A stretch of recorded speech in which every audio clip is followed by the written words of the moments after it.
Halo dan selamat datang kembali, kita langsung aja ya bahas topik hari ini, stabilitas statis pesawat terbang. Ini nih, kunci kenapa pesawat bisa terbang lurus, nggak gampang oleng gitu di udara. Nah, materi yang Anda kasih ini menarik banget, disebutin kalau analisis stabilitas pesawat modern, apalagi yang bentuknya aneh kayak X-29 itu ya, yang sayapnya ke depan, wah rumit banget hitungannya, pakai komputer canggih. Tapi tenang aja, misi kita di sini mau ngupas prinsip dasarnya dulu, pakai pendekatan yang lebih simpel, kayak yang dijelasin di materi ini. Jadi, yuk kita sama-sama bedah fondasi penting ini khusus dari sumber yang udah disiapin. Oke, kita mulai dari basic banget nih. Konsep pertama yang penting banget di materi ini, bedanya kondisi trim sama stabil. Analoginya bagus juga ya di sini. Kayaknya bangin bola di ujung jari, bisa sih seimbang sesaat, tapi ya jelas nggak stabil gitu. Kena senggol dikit, jatuh. Pesawat juga gitu kan? Biar bisa terbang lurus datar tanpa diapa-apain pilot. Tapi itu aja nggak cukup. Dia juga harus stabil. Maksudnya, kalau ada gangguan dikit, kayak kena angin gitu, dia otomatis cenderung balik lagi ke posisi semula. Benar gitu ya? Tepat sekali. Dan disinilah muncul salah satu dilema utama desain pesawat. Selalu ada trade-off antara stabilitas sama manuverabilitas. Pesawat yang stabil banget itu cenderung keras kepala. Maunya lurus terus, jadi agak susah diajak belok lincah. Sebaliknya, yang kurang stabil memang lebih gampang manuver, tapi ya jadi lebih liar, perlu kontrol lebih aktif. Jadi insinyur ya harus pintar cari tengahnya. Nah, satu lagi, fokus kita di sini kan stabilitas statis ya. Ini soal respon awal aja pas kena gangguan. Dia mau balik atau malah menjauh. Kita belum ngomongin gimana dia goyang-goyang atau bergetarnya nanti. Itu udah masuk stabilitas dinamis, lebih kompleks lagi. Oke, jadi respons awalnya ya. Sip. Nah, materi ini juga ngebagi stabilitas jadi dua jenis utama. Ada stabilitas longitudinal, ini soal gerak angguk pitch, hidung naik turun itu. Terus ada stabilitas lateral. Nah, yang lateral ini gabungan guling, roll, sama geleng, yaw. Sayap miring kiri kanan, hidung belok kiri kanan. Pendekatan di materi ini, dan ini kayaknya umum ya buat pesawat klasik, bahasnya dipisah. Katanya sih kaitannya nggak terlalu kuat antara angguk sama guling geleng di pesawat biasa. Tapi ada catatan juga kan ya, kalau pesawatnya lincah banget kayak jet tempur, hubungan keduanya jadi penting. Jadi buat sekarang kita ikutin materi ini aja, fokus ke stabilitas statis longitudinal dulu. Mari mulai dari sayapnya nih. Materi ini langsung bahas dua titik penting. Center of Pressure CP sama Aerodynamic Center AC. Awalnya kayak mirip ya, tapi kenapa perlu dibedain sih? Apa bedanya dan kenapa ini penting? Nah, pertanyaan bagus. Keduanya memang soal gaya angkat, tapi sifatnya beda, dan ini penting dipahami. Center of Pressure atau CP itu gampangnya titik tempat total gaya aerodinamika bekerja di sayap. Masalahnya, kalau sayapnya itu melengkung atasnya, yang cambered itu, posisi CP ini nggak diam aja. Kalau sudut serang itu sudut antara sayap sama arah angin nambah, CP ini cenderung maju ke depan. Nah, kebayangkan kalau titik tumpuan gayanya geser-geser gitu, analisisnya jadi ribet. Makanya ada Aerodynamic Center atau AC. Ini titik referensi yang tetap posisinya di garis sayap, chord line. Istimewanya, momen pitching gaya putar yang bikin hidung naik turun, kalau diukur di sekitar AC ini, nilainya relatif konstan. Nggak banyak berubah walau sudut serang berubah. Nah, karena AC ini posisinya tetap, momennya juga konstan, dia jadi patokan yang lebih enak buat analisis stabilitas. Jadi, gaya di sayap bisa dibayangin kayak gaya angkat lewat AC plus satu momen pitching konstan. Menariknya lagi nih, buat sayap cambered, bahkan pas nggak ada gaya angkat sama sekali, dia tetap punya momen pitching bawaan yang arahnya bikin hidung turun, nose down. Ini karena bentuknya nggak simetris. Nah, momen nose down ini hitungannya biasanya negatif. Oke. Jadi AC ini kayak patokan biar gampang hitungnya ya. Nah, tadi kan dibilang CP maju kalau sudut serang naik. Kalau gitu, gimana ceritanya pergerakan CP ini malah bikin sayap cambered jadi nggak stabil kalau terbang sendirian? Ini kayaknya inti masalahnya ya. Persis, di situ ironinya. Bentuk cambered bagus buat angkat, tapi ya bawa bibit, nggak stabil. Bayangin sayap terbang trimmed, seimbang, terus ada gangguan angin dari bawah. Sudut serang naik dikit, hidung naik. Tadi kan CP geser maju. Kalau posisi CP ini sekarang ada di depan pusat gravitasi atau CG pesawat. Gaya angkat di CP ini malah bikin momen putar yang bikin hidung makin naik lagi. Nose up moment. Sudut serang tambah gede, CP makin maju, momen nose up makin kuat. Jadi makin menjauh dari posisi awal. Ini namanya nggak stabil secara statis longitudinal. Nah, ini nyambung ke syarat matematis dasar buat stabilitas statis longitudinal. Di materi juga disebut, perubahan momen pitching, M, terhadap perubahan sudut serang, alfa, atau DMD alfa, nilainya harus negatif. Maksudnya gimana? Kalau ada gangguan bikin hidung naik, alfa positif, harus muncul momen yang dorong hidung turun, M negatif buat ngelawan. Kalau DMD alfa positif kayak kasus sayap tadi, yang nggak stabil dia. Nah, solusinya gimana? Solusi paling klasik ya pasang permukaan kecil di belakang, ekor horizontal. Bisa disebut tail plane atau horizontal stabilizer. Fungsinya ya buat menstabilkan. Cukup cerdik sih, ya, nambahin permukaan kecil yang jauh di belakang buat ngontrol sayap utama yang gede. Iya juga ya, cerdik. Terus gimana persisnya resep pakai ekor ini bekerja? Materi ini ada contoh sederhananya kan? Bisa dijelasin alurnya? Tentu, kita pakai logika, contoh di materi itu ya, tapi nggak usah lihat gambar. Bayangin pesawat terbang, lurus datar, trim. Kita sederhanain dulu, anggap nggak ada efek badan pesawat, mesin, dan lain-lain. Gaya angkat sayap, LW, biasanya kan kerjanya agak di belakang CG. Jadi dia bikin momen nose down, hidung mau turun. Buat ngimbangin, ekor di belakang itu biasanya ngasih sedikit gaya ke bawah, down force, kita sebut LT.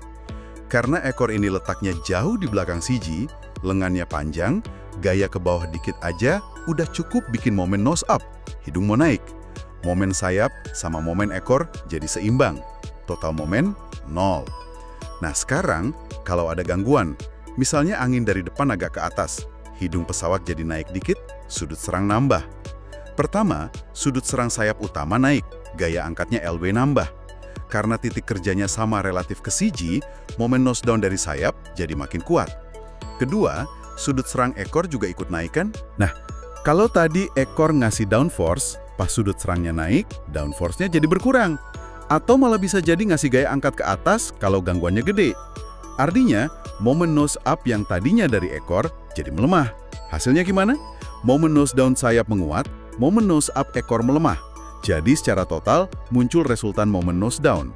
Nah, momen inilah yang jadi rem, momen pemulih. Dia dorong hidung pesawat balik turun ke posisi stabil semula. Gitu cara kerja ekor horizontal ngasih stabilitas statis longitudinal.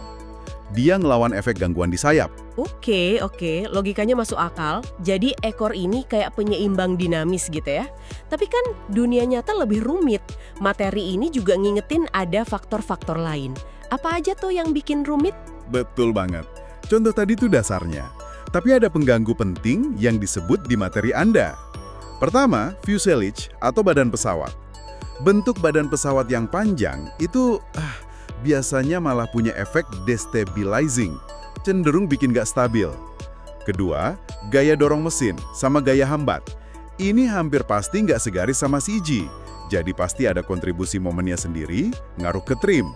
Ketiga, kalau sayapnya model sweep, nyapu ke belakang atau depan gitu, itu punya efek stabilitas sendiri yang beda lagi. Dan satu lagi yang penting banget, downwash. Ini krusial. Jadi aliran udara yang udah lewat sayap utama itu kan arahnya agak ke bawah di belakang sayap. Nah, ekor horizontal kan di belakang sayap tuh posisinya. Jadi dia kena aliran downwash ini. Akibatnya, sudut serang efektif yang dirasain ekor itu lebih kecil dari sudut serang pesawat keseluruhan. Ini melemahkan kerja si ekor. Kenapa? Karena pas sudut serang pesawat naik, perubahan gaya di ekor, entah kurangnya downforce atau naiknya gaya angkat, gak sebesar kalau nggak ada downwash. Jadinya, momen pemulih yang dihasilkan juga lebih lemah. Ini tantangan desain. Materi Anda juga nyebut, salah satu triknya, ya naikin posisi ekor, kayak T-tail gitu, biar nggak terlalu kena downwash. Wah, menarik itu soal downwash. Jadi kayak kerja di angin bekas sayap ya, jadi kurang efektif. Terus gimana kalau konfigurasinya salah? Sampai jadi nggak stabil. Sumber Anda juga kasih contoh kan, bahaya kalau salah terutama soal posisi CG. Apa yang terjadi kalau CG terlalu ke belakang? Pesawatnya jadi nggak bisa dikontrol gitu. Nah, itu skenario yang bahaya banget. Dan jadi perhatian utama, didesain sama operasi pesawat. Materi Anda ada ilustrasinya, tapi prinsipnya gini. Kalau pusat gravitasi, CG, terlalu ke belakang lewat batas aman yang namanya neutral point, maka kekuatan ekor buat menstabilkan udah nggak cukup lagi. Nggak cukup buat ngelawan kecenderungan alami sayap, dan mungkin badan pesawat juga, yang cenderung destabilizing pas ada gangguan. Jadi bayangin lagi kasus hidung naik dikit karena gangguan. Kalau CG terlalu belakang, kenaikan gaya angkat sayap bisa jadi malah bikin momen nose up yang lebih kuat dibanding perubahan momen dari ekor. Momen ekor mungkin jadi kurang nose down atau nambah nose up, tapi tetap kalah kuat sama sayap.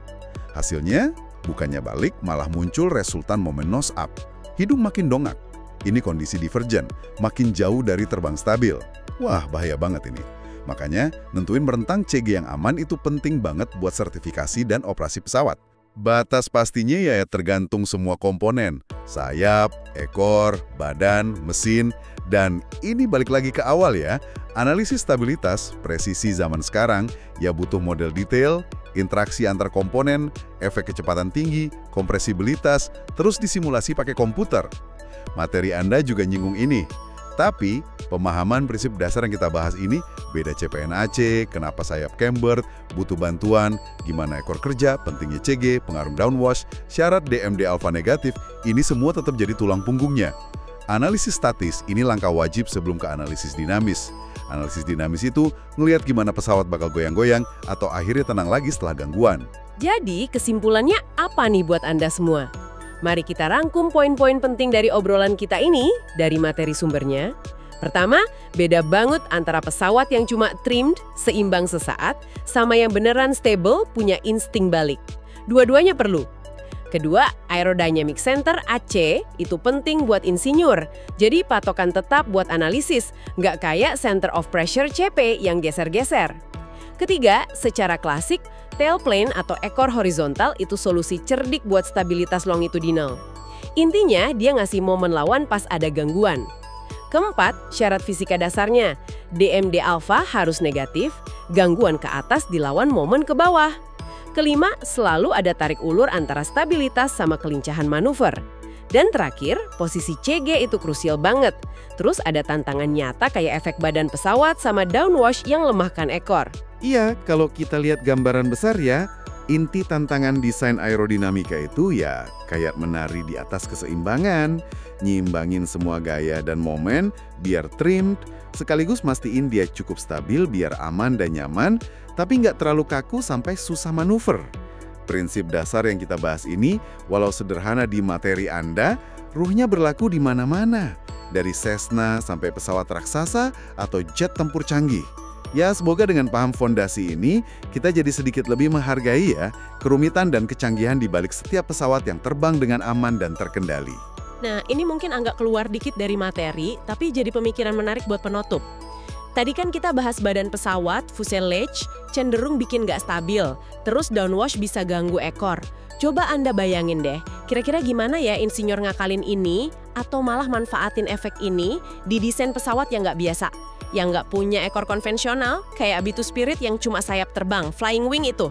Atau pesawat Canard, yang sayap kecilnya malah di depan, kayak beberapa jet tempur Eropa. Gimana mereka bisa stabil tanpa resep ekor belakang yang standar? Nah, ini kan jadi pertanyaan menarik ya, buat dieksplorasi lebih lanjut. Sesuatu buat Anda renungkan.